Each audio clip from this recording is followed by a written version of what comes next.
Yo, good morning, everybody. This is Killer K-Rail, and this is Jill Mulshan.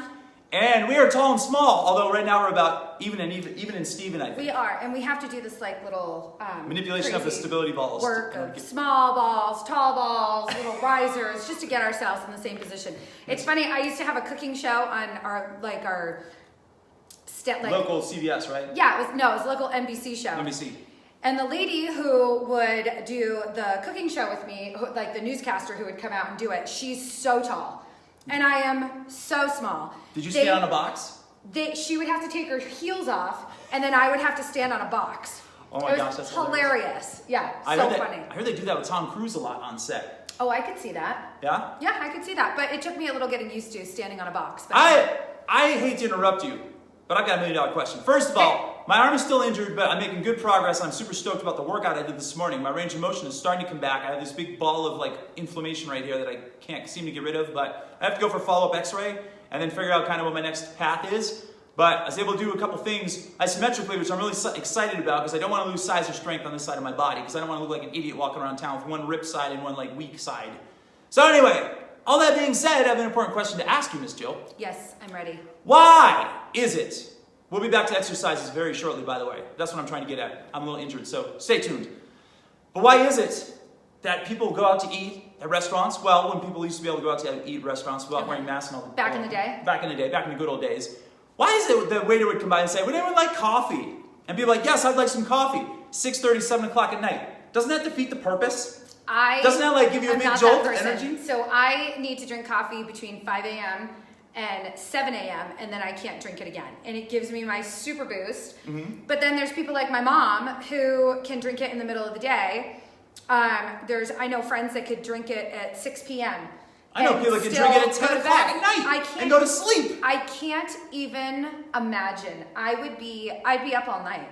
My question is, what is the connection between you just had a big meal with lots of processed carbs, you probably had a couple of alcoholic beverages, and you probably had dessert. Oh yeah, I love a cup of coffee right now. The amount of simple carbs and everything, and to say it wasn't enough. So let's just give me some coffee. Well, I think the other thing too is, and I know from a health perspective that coffee isn't good for your pH. Mm-hmm. So my kids and I were actually talking about this weekend. We used to have these strips that we would pee on. And they were these pH strips. I was addicted to those back in the summer of 2004 when I was really going for Exactly, and I used to try and get my kids as little kids. It was funny, the little one didn't even remember peeing on them, but he was like, please get me some. And so if I would teach them, if you have lots of good fruits and vegetables in your body, and you're very well hydrated, you're gonna pee purple. And you would pee on these little strips, and you would pee purple. I remember them. If your pH was off, you would pee brown or pee orange. And so it was always this game for my kids to eat more vegetables to try and pee purple. Anyway, coffee lowers your pH. So now here you are, and you've just had this big meal. And your pH is very low, I'm going to guess. Yeah, and so, a better option would be to have, lemon water. I was going to say cucumber slices in your water. Cucumber slices in your water or lemon water. So anyway, we're completely off track. We are off track. But I want to know the next thing. What's holding you back, Jill? Because this weekend has been just a junk show of stuff that I've been seeing on social media and friends and family members and stuff, just getting one obstacle after the next, myself included. Yeah. And not just the physical obstacles, but the mental barriers have been kicking in a lot for some reason. Maybe it's the position in the moon. I don't know. I think the moon is not retrograde. But there's a lot of things happening right now out in the universe, and people are getting what I consider held back from their ideal self and their ideal body. And I am a positive person, and I'm like, this is just nothing more than a short-term obstacle for me. And I came in here this morning stomping like a 2-year-old when Jill walked into the dojo, and I vented all my crap on her, and now I feel 100% liberated and better. And she dumped all her crap on me. And I noticed, everyone's dealing with some legit stuff this weekend, and I'm trying to figure out what's happening. And we're here to tell you that there are going to be days where things are going to hold you back. And you're going to feel like you've just been hit by a steamroller. And you're going to feel like you're left for dead. And you're going to feel like there's no end in sight. And you're going to feel all these negative thoughts are going to infiltrate your head. And I'm telling you right now, allow those thoughts. Don't block them out and act like they're not there. And everything is happy, happy, joy, joy. Because believe me, I know some narcissists out there. Some really, really evil, bad ones who act like everything is beautiful. Everything is wonderful. Happy, happy, joy, joy, smile all the time. And they're fake. They're imposters. It is okay. Get really close to the screen, people. Put your ear close to it. I'm listening. It's okay to be real. Did you know that?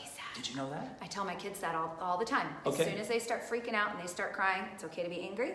It's okay to be sad, but it's not okay to be mean. And it's not okay to do it forever. Right. Let it go through your system. Let it go through your system like a bacteria, like a cold, like a stomach bug. It's going to annoy you for a day or two, and then boom, it's gone. You're going to heal up stronger than ever before. I've got a broken bone in my arm. It's going to heal up stronger. It's temporary. You've got to be able to dig deep on those days where you feel like you've been steamrolled. And what is going to be the motivating factor for you to get out of your jam? That's what we ask you. I've got a little bit of sweat going. I'm happy about that. I actually got a sweat going. I'm so glad. I haven't had my sweat on yet this morning. You're going to get your sweat on. I've started my workout. I did more of a chit-chat workout with Kevin this morning. That's okay. You got a little beefcake in there. I did a little bit, but I'm going to get it done in just a little bit. So I need to know, Jill. Okay. When you need to dig deep, how do you get there? When I need to dig deep. Because you had some things this morning. I and did. You came in here and you could have easily just laid in bed this morning, had some French toast, had some Pop-Tarts, although you'll never find those in Jill's house. No, gosh, no. But you know what I'm saying? You could have vegged out. You could Right, have I just could have vegged out. Nothing. I could have just done a lot of nothing. I think, honestly, my whole theory is the morning is the deciding factor for the rest of the day. It helps to set the pace. And oh my gosh, Totally agree, I'm telling you, I cried last night. I had this like cathartic, it started in the grocery store at like 8:45. I was in the frozen food aisle and tears just welled up in my eyes. I think it was like I had so many different dynamics of sadness and instability and unknowns and what ifs, and I just lost it. And I had that mask on, so I felt like I was safe.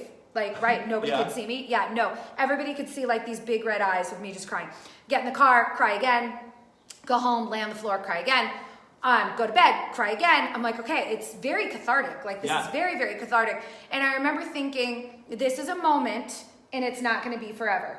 And I got to get it out, because you have one end of the spectrum, you have happy, you have one on the end of the spectrum, you have sad. And I think it's good to be in constant emotional states of just moving balance. through. It's all balance, really. It's yin and yang. It is all balance. So that actually might be a defining moment for you, even that happened yesterday. Yes. You might bookmark that in your brain as like a defining moment in a chapter that's coming to an end, that a reality struck you and you're like, my that's 43rd year is coming to an end. I have a birthday. That's true. Maybe it was a pre-birthday cry that you had. I have a birthday coming in 3 days. You know my rule, though. Age is just a number. It always Age has is just a number, but I'm going to be double fours in a couple days. That's awesome. That's actually excellent. Double fours in 2020? 4 signifies stability. Yes. I feel extremely unstable right now. Let's get you to 44 as soon as possible. Let's get back to the original question. So personally, I think that the morning is the stage setter for how the rest of the day is going to go. So I like to do just something positive in the morning. And I'll even tell my children, go to bed and you'll oftentimes feel better. And I did. I went to bed in tears last night, and I woke up this morning feeling better. I felt refreshed. I felt like my eye ducts have been cleaned out. Oh, that's always good. I had salt all over my face before I went to bed. You don't want impacted eye ducts. That's a very bad thing. And then I just said, I'm going to do something for me today, even if it's for a half hour. And that was my workout that I did this morning. And I don't know. I think we can be our own worst critics. We are. We're our worst enemies, our own worst critics. We're our own worst enemies. And I honestly feel that bad behaviors are easier to perpetuate than good behaviors. We have all these kind of demons in the back of our head that say, don't do it. What if? What if? What if? Don't do it. Don't do it. What if? What if? I always encourage people, just try it. You know what? And I tell my kids the same thing. Like, not like go up onto the top of the roof and jump off. But hey, just try it. And if you don't like it, now you know that you don't like it, right? It doesn't matter if Kevin likes it. It matters if I like it. Exactly. So I just tell my kids, if it's something that you're afraid of, there's a reason you're afraid of it. And you should probably move towards it slightly and then see where you're... caution. Exactly. And I feel like a lot of people are like this with exercise. Absolutely. Right? Exercise is an unknown. I've had clients that tell me the second I start to sweat, I get anxiety. And I'm like, wow, that is such an interesting notion, because for me, the second I start to sweat is the second I feel like my endorphins are kicking in. Maybe it's that fear of endorphins. It's that fear of feel good. It's the fear of doing something good for yourself. So it's the fear of the unknown, I think, too. Yes. It's like it's a line they haven't crossed. When I first started doing longer fasts, the very first time I did a 48-hour fast, I had massive anxiety. Yep. The first maybe 18 hours of it. Yeah. And then by like hour 24, I was so calm and so at peace. I was like, wow, this is magic. I'm like, why didn't I figure this out before? I'm doing my longest one. I'm going to do a Oh, yeah. 48-hour fast. I'm going to do Somewhere around August 10th, we're going to be doing a 2-day fast. We're going to welcome all of you to join us as well. And we'll give you some commentary earlier before then to prep you up for it. But I'm dying to know this question, Jill. Okay. You're in the grocery store last night. You're in the frozen food aisle. What is your favorite frozen pizza? Oh, my favorite frozen pizza. Well, if I was I've got to go, two. If I was to go favorite that I can eat or favorite that I can't eat. Well, I want to know each. Okay, so my favorite frozen pizza would probably be Bagel Bites. Oh my word! Bagel bites? Bagel Bites, remember those? I remember With like those. the little bits of of sausage on top. Mm-hmm. And then what is the other one? The bruschetta? Yeah. What is it called? I know it's called fresh bruschetta or something. Freshetta. And Freshetta, yeah. Oh, and the crust puffs up, and oh my gosh, it's so good. Okay, granted, I can't eat any of this because I can't have gluten or dairy for medical reasons, but I would eat. I actually like cauliflower crust pizza now. I love cauliflower crust I pizza. do, and there's a gluten-free one out there called Ancient Grains. Yes. Ancient Grains, and so I get that for my kids sometimes, and that crust is so good. Well, So my two favorites are Amy's frozen pizza. That's a good one. And Daya. And Oh, Daya's the a diet. vegan. I'm gonna get diet pizza for my birthday. Oh, perfect. Yeah, I'm gonna get a good one for my kids, and not a good one. I'm gonna get like a regular gluten dairy one for my kids, and then I will have the diet one for myself. The point we're getting at with the pizza is if that is a coping mechanism for you, that's great, but try to find a healthy one. Because we're not sitting here telling you don't eat pizza, don't drink beer, don't have chocolate, don't have yogurt, don't have ice cream. We're always in your corner and on your side. So we want to make sure that you do the healthiest thing for your body. Everything has to do with threat modulation. Every situation is safe or dangerous. So the person that comes to me and says, K-Rail, I want to train with you, but I don't like to sweat. Because that's what I've heard a lot of. Yeah. I'm like, okay, do you want to work out in the ice cooler down at the local restaurant? Seriously. Because you're going to sweat if you're going to work out with me. That's just sad reality. You're telling me you want to lose 20 pounds, but you don't like to sweat? I'm sorry. Either you do very strict fasting and eating protocols, or you exercise and you sweat a little bit. So, threat modulation. Like Jill was saying, push your comfort zone to where it stops, and then stop there, and then go a little bit farther and a little bit farther. Like, I have to get the range of motion back in my arm, so I'm going to go to a certain distance, and I'm going to work to that certain distance, and I'm not going to put myself into further threat. It's called threat modulation, because everything is safe or dangerous. I could pick up a heavy kettlebell and be dangerous right now and probably break my arm in half or do some more damage than I want done. But I'm going to approach with caution, I'm going to dip my toe in the water, and I'm going to walk the fine line like I'm on my slack line, and I'm going to go slow and controlled. And that's the way you should approach your situations. And as far as getting yourself out of the junk that you're in right now, do exactly what Jill said. Get up in the morning and just do one small thing that's going to give you a little bit of momentum today, a little bit of motivation, And if you need a little to, bit of write it happiness. down. Yes, write definitely down write it down. what you did Be a that writer. was positive. Just write it on a piece of paper and then attach an emotion to it. I was proud of myself for doing that. I felt happy. I felt liberated. I felt excited to do it again tomorrow. Write it down on a little piece of paper. It could even be a sticky notepad. But it's so easy to reattach yourself to negative feelings than it is to further attach yourself to positive feelings. So really, just applaud yourself for the things that you do. We all have ups and downs. We absolutely all have ups and downs. Yesterday, I was in But at least you didn't eat a whole chocolate cheesecake. I did not. That's a good thing. No. So yesterday I was in the shower and my kids were with me. We were in a hotel. And I was like, you know what? I'm going to do this. I'm going big right now. I am going to wash my hair and I'm going to shave my legs, right? Like as a mom, to actually take a shower is a big deal. That's good. To That's do good like info all to of give out it, there. right? It's just crazy, right? Wash the hair, shave the legs. I was like, I'm really doing this for myself today. So I said to one of the kids, I was like, oh my gosh, I don't have a razor. Can you guys run down to the front desk, get me a razor? That'd be great. So they both come back and they're so proud of themselves. They've, run down there, made this thing happen. And they were like, well, the lady gave you some shaving cream too. And I was like, oh, I'm so excited. I haven't used shaving cream probably since I was in high school, right? It's great. So I was like, okay, I'll need it in like 5 minutes. So I was doing my shower. 5 minutes later, I'm like, guys, I need the razor and I need the shaving cream. Well, we can give you the razor, Mom, but the shaving cream's gone. They use it all the way up? Before you got there? Like they were spraying the walls with it or what? Oh, you have no idea. So I'm standing behind the shower curtain and I'm like, I concur about them. I concur about their love of spraying things, evidenced by the fact I got liquid chalk the other day for my hands before my accident, and it was pretty much half gone the next time I came over. And here. we had to buy Kevin another one, which we always do. So no, I can't use it. I'm standing behind the shower curtain. I said, guys, is it safe for me to open the shower curtain? And they were like, maybe. Oh, and boy. I open it up. The two of them are covered from head to toe in shaving cream, and the entire bathroom in the hotel room is covered in shaving cream. So here I am, like liberated, right? I'm doing it. I'm in a hotel room. I've taken my kids on vacation by myself. I'm washing my hair. I'm shaving my legs, and yeah. Now I have like two Yeti monsters in the bathroom with me, and you know what? I had to just stop and take a breath and say they're kids, and this is what kids do, and then they had to get in the shower. And you probably said a couple of swear words under your breath, which is totally acceptable. Right. It's better out than in. But you know what? It wasn't why I didn't work out this morning. I was even more liberated to go work out this morning and say, hey, you know what? I'm going to do something for myself. That's awesome. Yeah.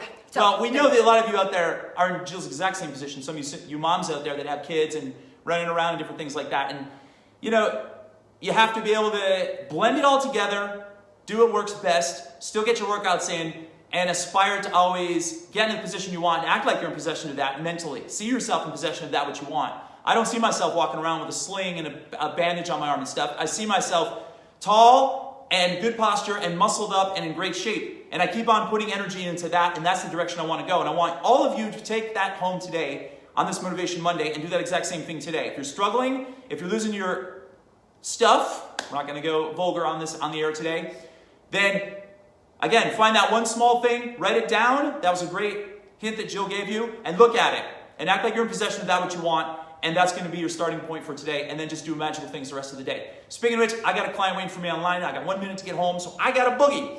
Any more closing comments, Jill?